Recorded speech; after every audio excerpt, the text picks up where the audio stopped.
Welcome to the Global Investor Podcast, a show that focuses on helping foreign investors enter the lucrative U.S. real estate market. Host Charles Carillo combines decades of real estate investing experience with a professional background in international banking to interview experts in all areas of U.S. real estate investing. Now, here's your host, Charles Carillo.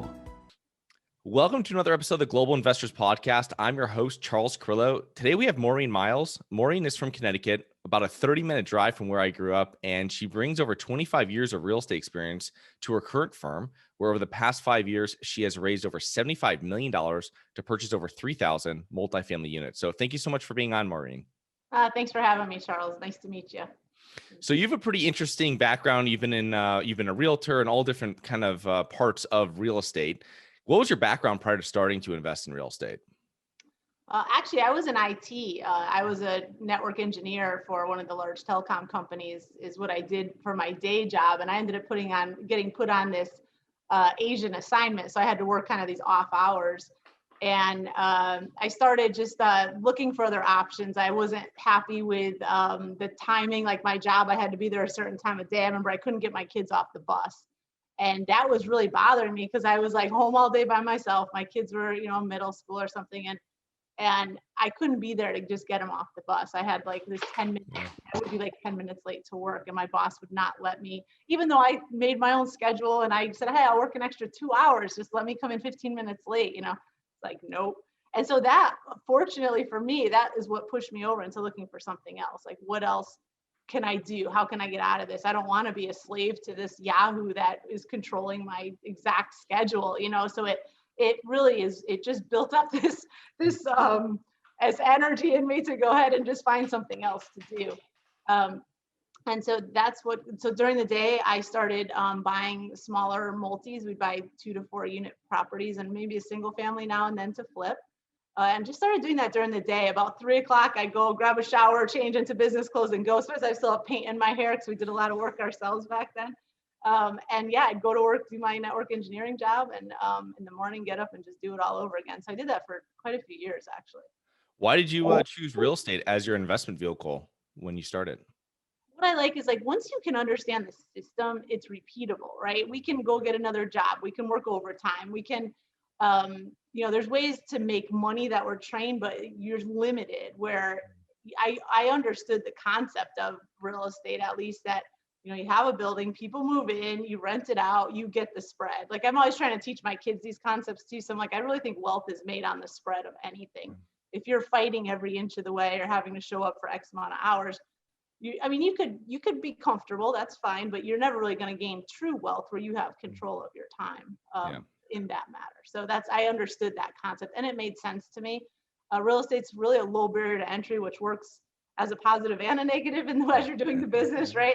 But if you're willing to work hard and, kind of just make sure you're doing the right thing and you're treating, do what you say you're going to do, you can be successful at it. It's also an imperfect market too, which I find, which is so you can actually find deals if you have a strategy and a criteria that you kind of hold by. Yes. Yeah. And you see these old timers that are 95 years old still trying to buy a property. It's like, there's got to be something to this. Like, it keeps you from getting bored, right? So you start doing a lot of work on your properties first. Tell us about your first couple real estate investments, what they were, like what went wrong and what went right with them. Yeah, so our first one was kind of like, it was like the slowest rehab ever. Just, we were young, we didn't have a lot of money, couldn't afford put a lot of money into a house. So we bought a fixer-upper.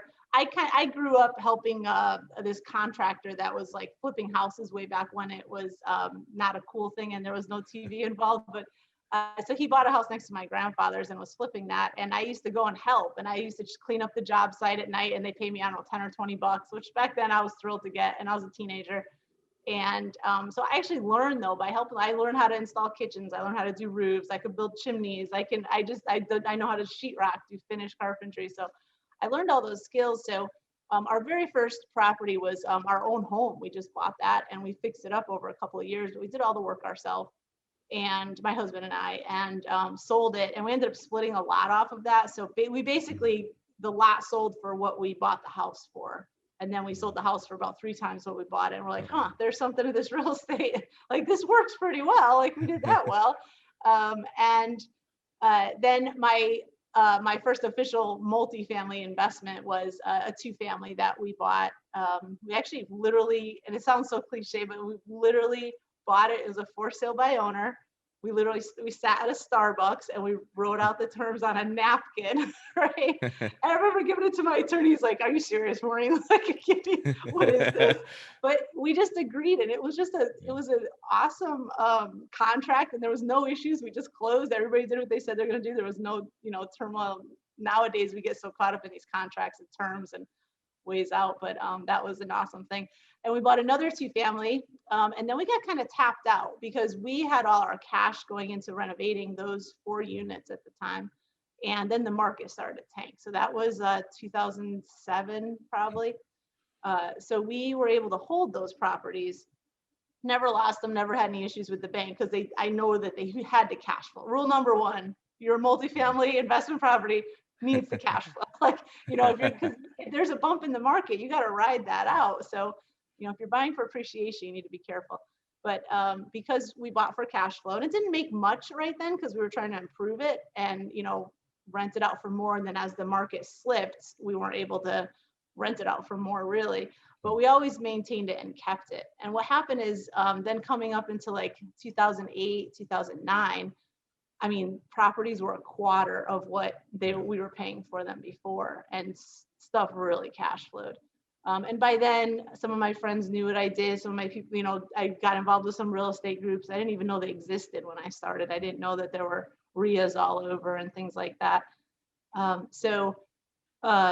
went to one of those people that I met through that he said, "Hey, can I put some money into one of your deals?" And so I said, "Oh, okay." I said, "That would work because we can buy it, we can share it. There's enough cash flow to go around."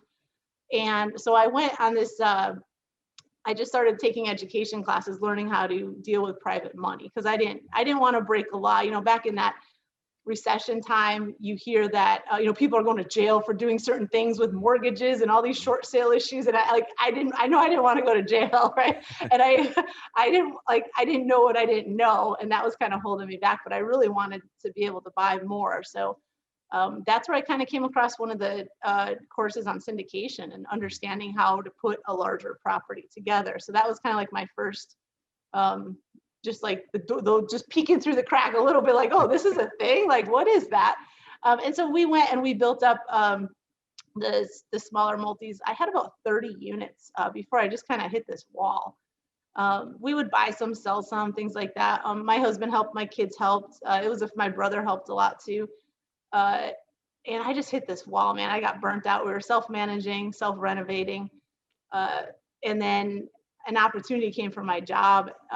They had, offered packages. And I mean, at these telecom communication companies, people are there till they're, they used to call it the dinosaur graveyard, because people, like, they're just there for like 60 years. It's like, what's your seniority? Oh, I've been here 58 years. Like, oh my gosh. Wow. But anyway, so I was there 12 years, and I'm like, I want to take the package. Like, I want to leave. Like, I remember driving to work one day, and I said, I'm not going to swerve. If a car comes towards me, like, I'm not swerving. Like, I just couldn't keep going in there. It was just killing me. And I was missing my family too, because I was working the off hours, and it was a rough time, but I ended up taking the package and just putting full-time efforts into finding like 100+ size apartment complexes. So nice. That's my journey there. Awesome. So what's your firm's current acquisition criteria?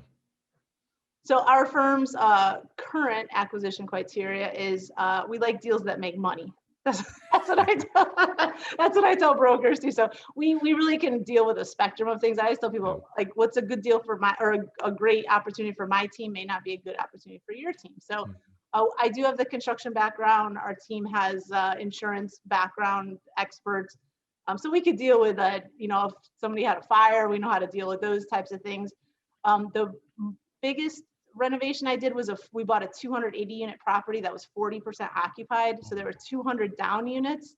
Wow. And these weren't just like people moved out units. These were down units. Like, there was like mold growing. There was broken windows. There was it was atrocious how somebody from overseas had owned it and just never put money into it. We got a good deal on it. But anyway, that one, it took about 2 years to renovate, but we ended up sticking the schedule somehow. I told people, I said, I'm really 20 years old, and that one deal aged me 20 years. So that's why I look like this. But that was quite a beast. So we don't mind the really dirty, hairy rehabs, we call it. And then we also have bought cared for properties that were, meticulously maintained. My favorite deal is something that somebody built back in the 80s or 90s. They've held on to it all this time. They're looking to retire, and we make a good amount on those, because you go in and you have more efficient operations and you raise rents, and there's a lot of opportunity in deals like that, I find. Yeah, when you're finding properties that have been owned, especially over a decade, the current owners have become pretty comfortable with how it runs, and they're comfortable. There's not huge increases in their insurance or in their property taxes or in their management, so they keep everything minimal hassle, but it's not maximizing the asset's value. So that's interesting when you find that the mismanagement. Well, they want it, and it's not that it's mismanaged, I'd say necessarily, but it's just not as efficient as it could be, because they just want to make it smooth, right? They don't.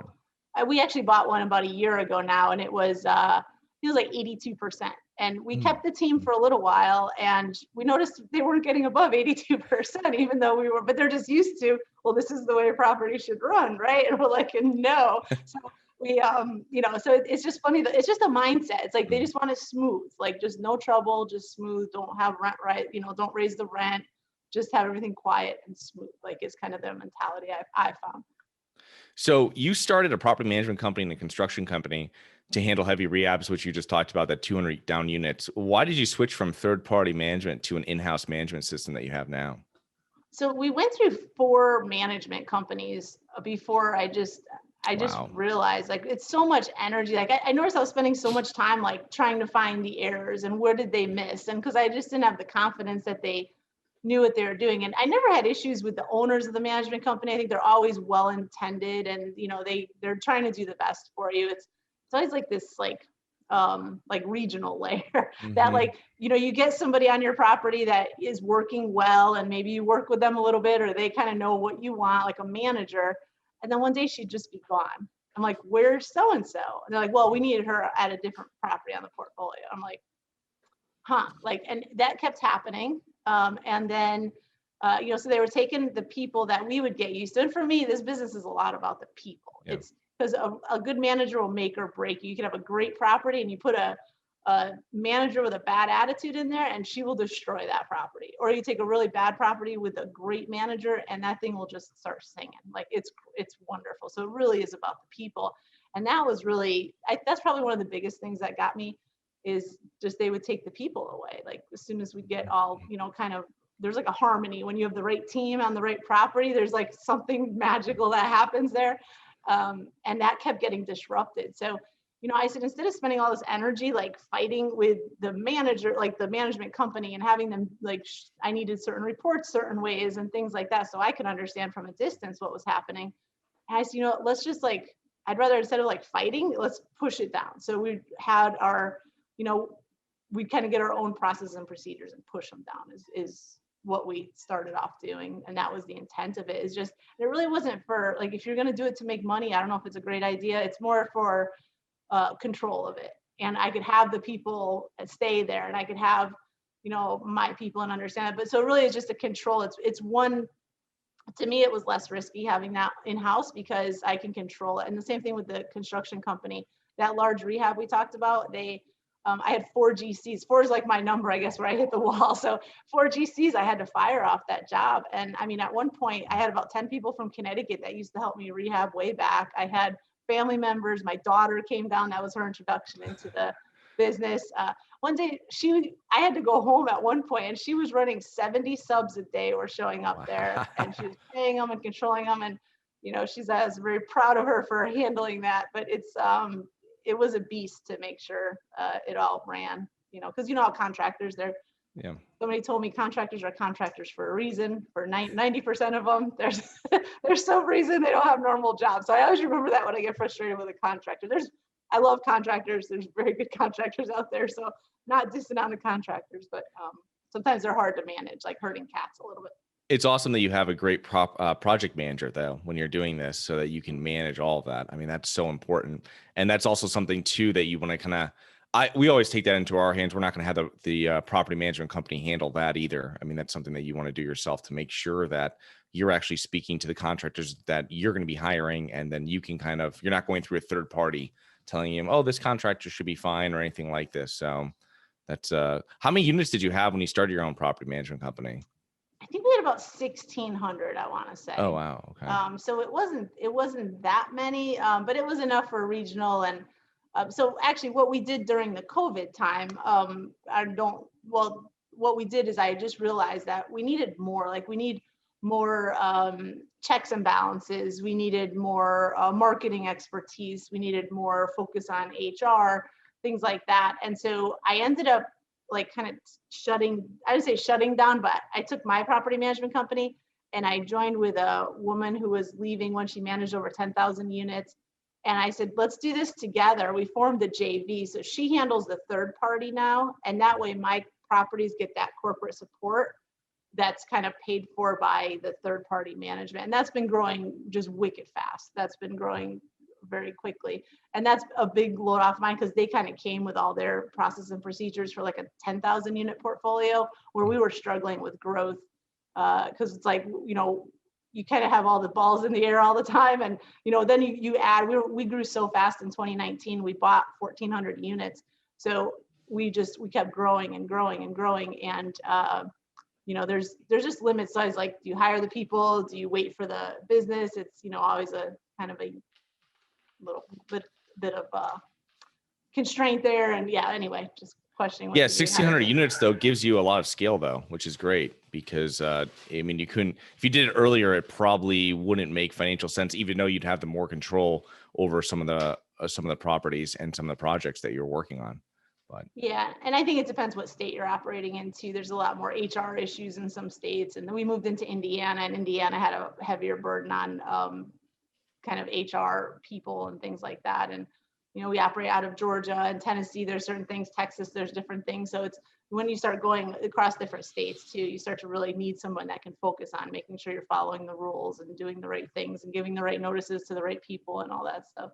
so what types of teams and systems do you have in place to handle your renovations and your management? Obviously you brought in a JV partner to handle a lot of the management aspects of it. What kind of teams? So you have, you have an overview of what's going on with different renovation projects and with your different properties that you're managing.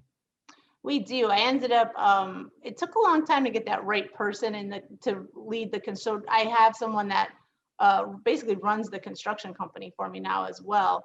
So his name is Brian. He's doing a great job. And so he kind of oversees the capital. So he keeps track. We use Asana to actually track all of our project management. We do have a fancier e-build system and stuff, but we really don't use it that much.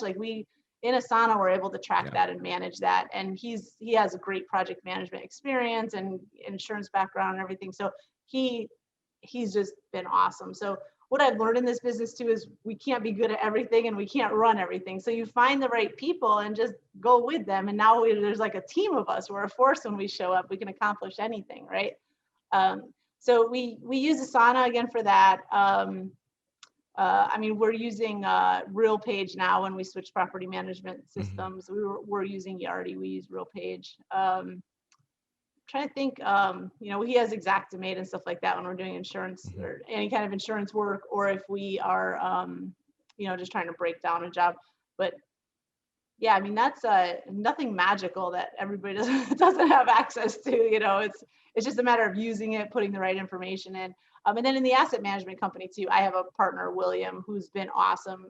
He's an analyst background, and so he's very good at keeping things organized, keeping teams on track. So you really need those key people in each area. Yeah, for sure. We utilize Asana as well, which is great. We use it in 2 different businesses, and it's fantastic. It's very simple to use, very simple to learn, and most people are familiar with it, which makes the learning curve not as bad. So yeah, it's pretty friendly, and you can kind of just figure it out. I'm probably one of the worst violators of keeping my things updated, but that's okay. So let's talk like the last 12 months we've been in COVID. How has your business change as in acquisitions and also management? Like what has changed from your business in 2020 from 2019 because of COVID? Well, so I did, like I said, we kind of shut down what we had as a property management company and joined a new one called Vicinity Living is the name of it, but that's the new one that we formed. So that, and it was kind of good because without that pause of, because we did have to take a pause from acquisitions, we were closing a couple months, we had 4 deals closing in 1 month, acquisitions. And that was, um, when we're looking to acquire and we're like, oh, there's 4 really good deals, like let's take the best one. I'm like, no, like, because they were getting scarcer. I'm like, we need to take them all. And they're like, well, we can't close 4 at once. I'm like, we can close 4 at once. And I said, just think how easy it's going to be to close 1 or 2 now. And really with our team, like nobody even blinks anymore. Like when we have closings for 1 or 2 at once. So, but anyway, so that was 2019, and then 2020 came along and there was just this pause. We actually had something under contract in March that we didn't close until November, because we couldn't get in for inspections. The banks wanted to send people out for certain things, and I wanted to see it. Like I refused to buy a property unless we could get in the majority of the units. Yeah. They didn't want to allow us, but it worked out well, with that seller. So we had that one deal basically we closed in 2020. But with that pause, it really gets you to see, I think, work on those things that you always talked about with your team working on, right? How can we be better at this? Where could we be more efficient? That's where we really got a sauna kicking for not just the construction, but for really all aspects of the asset management, property management. We got to finally take a focus on like building. So with the prices now, with the value add space is kind of like where we operate primarily.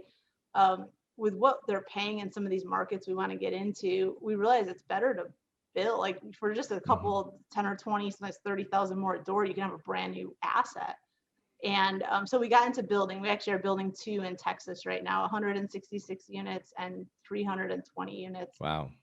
So that was nice to be able to like think, okay, yeah, we can do this and kind of make that shift. So we're still buying value add when it comes across, but we're actually looking at maybe selling some of the portfolio right now because of the prices and what people want to buy them for. We're hitting our 3 and 5 year projections early, and why not? It takes a little bit of risk off the table. And we met our investor projections. We've kind of accomplished our goal just faster than we were planning. So we may kind of take some off, especially in the markets like that Atlanta that are just so hot right now. Yeah, and rents didn't really pull back at all during COVID in Atlanta. They actually went higher, right? Right. We're like, is this happening? Like, let's pull those reports again. And yeah, they were. It was insane. And knock on wood, but it was a testament to the team because I had 2 properties that took a little bit of a hit, but like we were still 100% collected on a couple properties. Like I think July and August we started maybe getting 1 or 2 people, but these are 200 unit properties that are 100% collected. But it was really like pre-framing the tenants saying, hey, yeah, whoever, if you pay by the 1st, you could get in a drawing for a TV or pay it early or whatever we were doing. But it just let them know that, because people would literally ask, do I have to pay rent? The managers would say, because the news says I don't have to pay rent. And they're like, no, you have to pay rent. Somebody else saying, well, Trump's going to pay my rent this month. And our manager, like, she calls me and tells me these crazy things. I'm like, no, Trump's not going to pay her. She's like, does he know where you live? She was asking him. But so the news is like I think a lot of people would be paying. There'd probably be very little issue if the news wasn't kind of saying like they were. But anyway, that was a wake up call. And we had some people we worked with, and but some people that we just got out to. You can't support everybody, so when they don't pay, they have to leave. So that was just interesting. But again, sticking to the processes, the procedures, and it really made the great managers like shine, the people that really had control over their properties. Yeah, because you sent out who actually did the background checks on their tenants, number one. And then and then who like verified the their pay stubs and everything like that. And then number 2, like we had the same thing, gift cards to Walmart, the drawing, the drawing was a big thing too. These are all great things that came out. We had you guys probably had as well. We sent out like who was hiring, where you could go for help, all that kind of stuff. It was like a whole pamphlet and, everything like that. So that was a big thing too, that if you have good management that provides that, you can really minimize. I mean, some of my properties, like the small portfolio I have in Connecticut, I've never had as good of collections as we have now. And like minimal turnover, no one's leaving. Mm-hmm. And so it's very good. And our assets in like Florida are doing really well too. So it's amazing how we had no idea what was going to happen 12 months ago. And now it's you kind of see what's happening. But what do you see for the next 12 to 24 months, Maureen? I don't know. It's a funky time because some things don't make sense that we're seeing in the market, right? Which is one of the red flags that we always look for. It's like, that is not making sense right now. So, we aren't buying as aggressively as that. Like, I refuse to pay, a buck.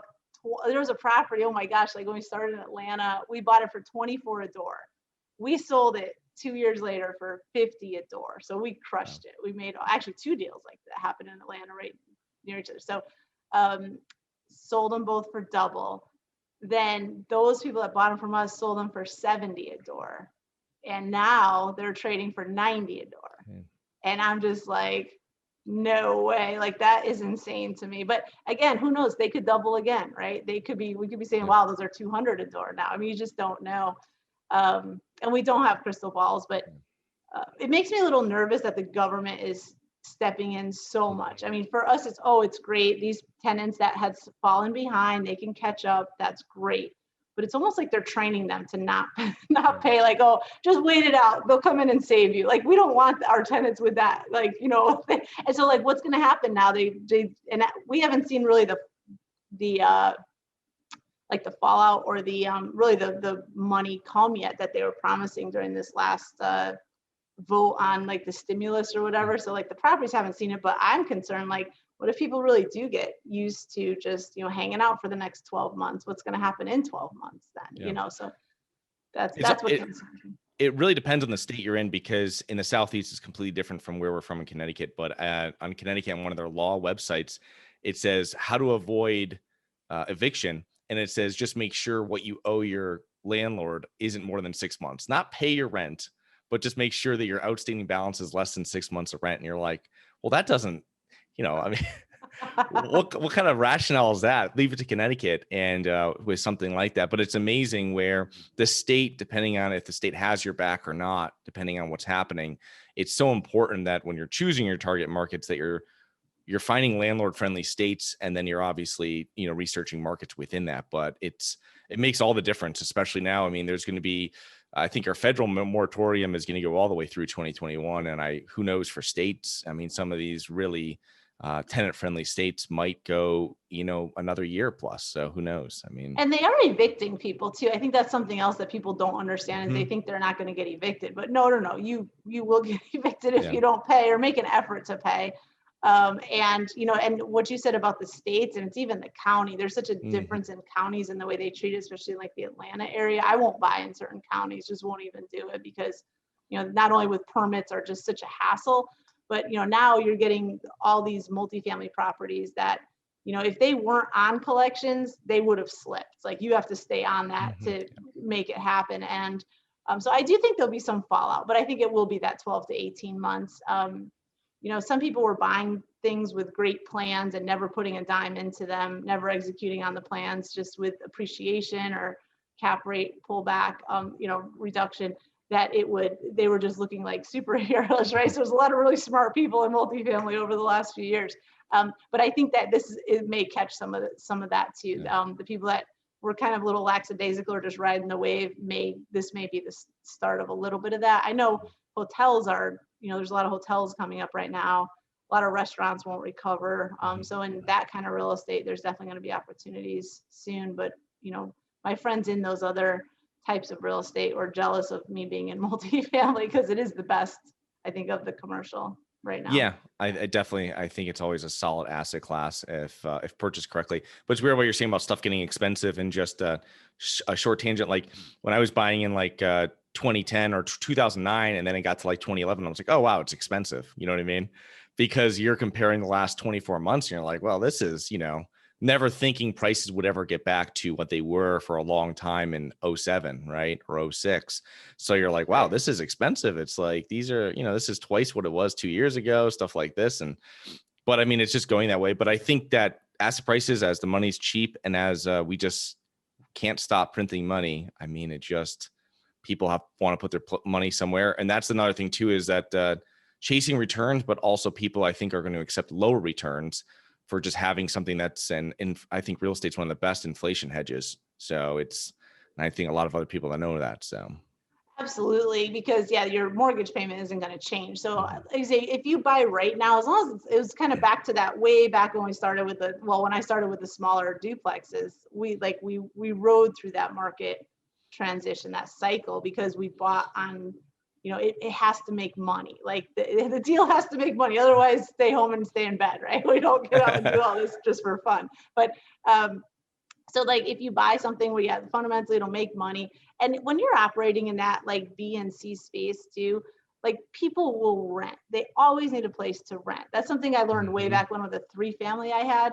I had different generations of the same family living in the entire building. So, and I told them one day, I probably just left the seminar and I was just feeling generous. I'm like, you guys could put your money together and you could buy something like this yourself.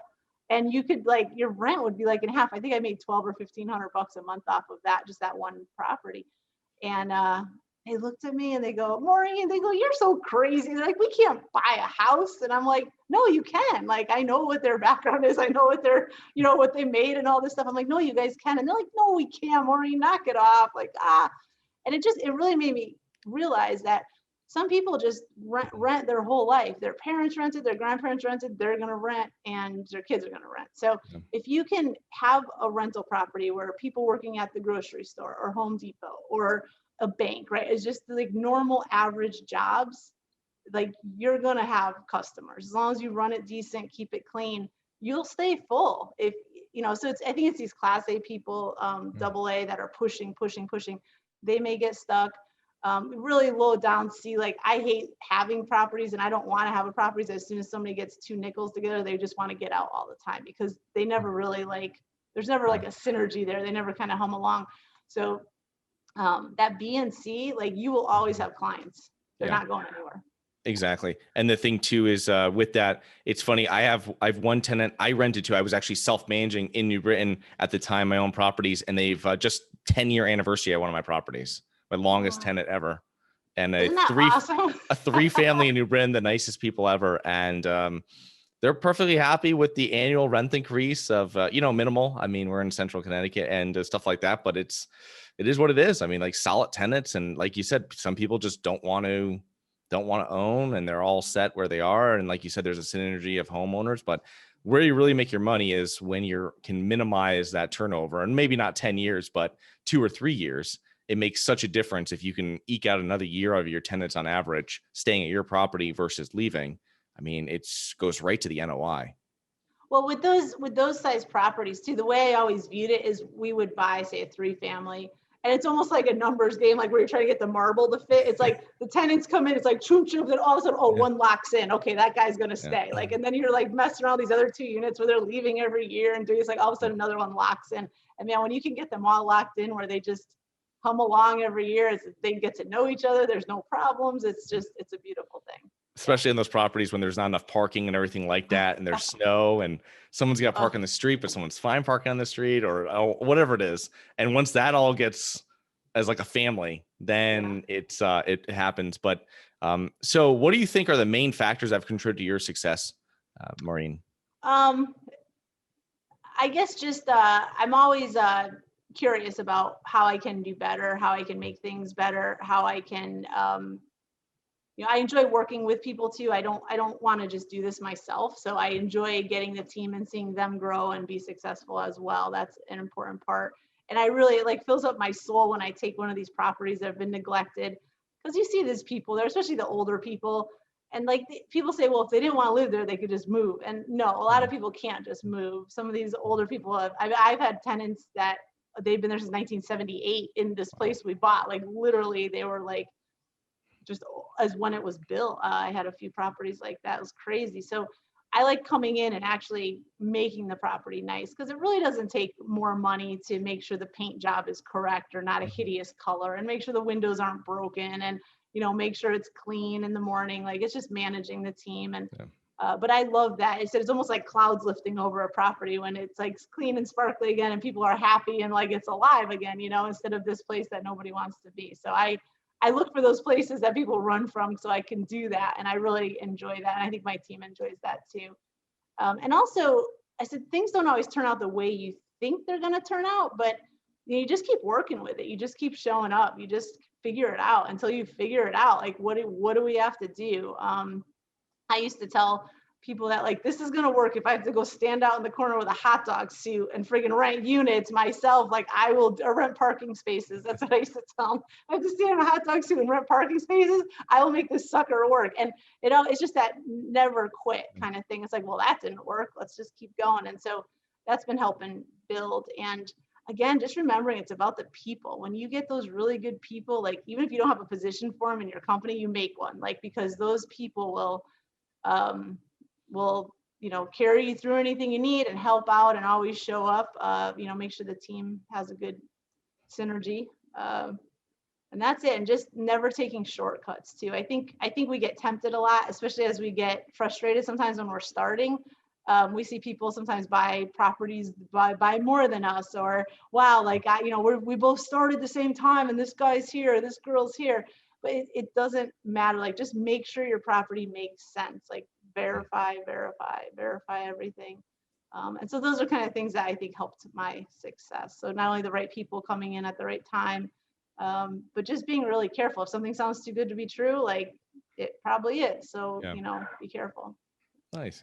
It makes the first property I bought, there was a guy that was in one of the units for like 30 years. And the guy I was buying it from was like, listen, I was told from my previous owner, because he'd owned it for like 15 years, that this guy, like, take care of this guy, is like all this kind of stuff. He's like, if you want to, like, because he knew we were going to go in there, we were like going to renovate it. And he's like, I'll move him out. I have a place for him at the same rent. I was like, that's a really nice thing to do. And they like moved them out now, because I was like, I was completely upfront when I was like, they're like, oh, he was fixed at this, like, it was so low. And I was like, yeah, I told him from the beginning, like, when we started talking about the property, I was like, this is what we're going to do. And he's like, okay, I'm going to move this guy. And he was an old, like, Polish cement contractor.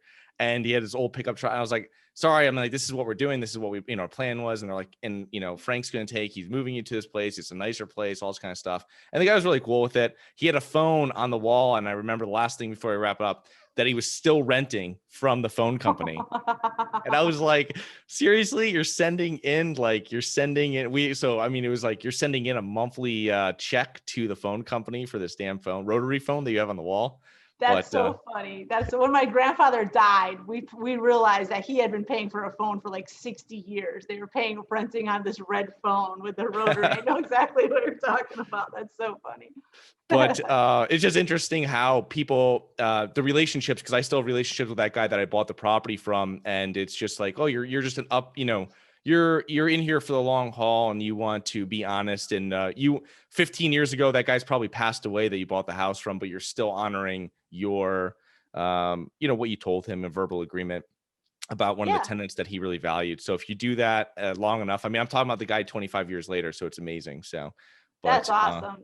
And I had a tenant on a short sale that I inherited his mom. His mom was his tenant in the property in a 2-family. And so with the short sale, she came with it as a tenant. And she was the nicest lady ever. And she says, thank you so much. I'm so glad you bought this because my son wasn't taking good care of it. So, and she ended up being great. But I was like, inheriting somebody's mom, the seller's mom, is my top story. So how can our listeners learn more about you and your business, Maureen? So our website is www.4 and then mrei.com. So www.4mrei.com, and there's a contact us where it'll be sent through the thing, and it'll go to me or go to whoever is appropriate for it. So then there's some information on the website about what we do and things like that. Okay. Yeah. And I know I have some of your social links and some of your other contact information. So I will put that into the show notes. And thanks so much for being on today, and enjoy the rest of your week. Thank you. It was great chatting with you. Thanks, Charles. Bye-bye. Bye-bye. Hi guys, it's Charles from the Global Investors Podcast. I hope you enjoyed the show. If you're interested in getting involved with real estate but you don't know where to begin, set up a free 30-minute strategy call with me at schedulecharles.com. That's schedulecharles.com. Thank you. Thank you for listening to the Global Investor Podcast. If you like the show, be sure to subscribe on iTunes or Google Play to get new weekly episodes. For more resources and to receive our newsletter, please visit globalinvestorpodcast.com. And don't forget to join us next week for another episode. Nothing in this episode should be considered specific, personal, or professional advice. Any investment opportunities mentioned on this podcast are limited to accredited investors. Any investments will only be made with proper disclosure, subscription documentation, and are subject to all applicable laws. Please consult an appropriate tax, legal, real estate, financial, or business professional for individualized advice. Opinions of guests are their own. Information is not guaranteed. All investment strategies have the potential for profit or loss. The host is operating on behalf of Syndication Superstars Incorporated exclusively.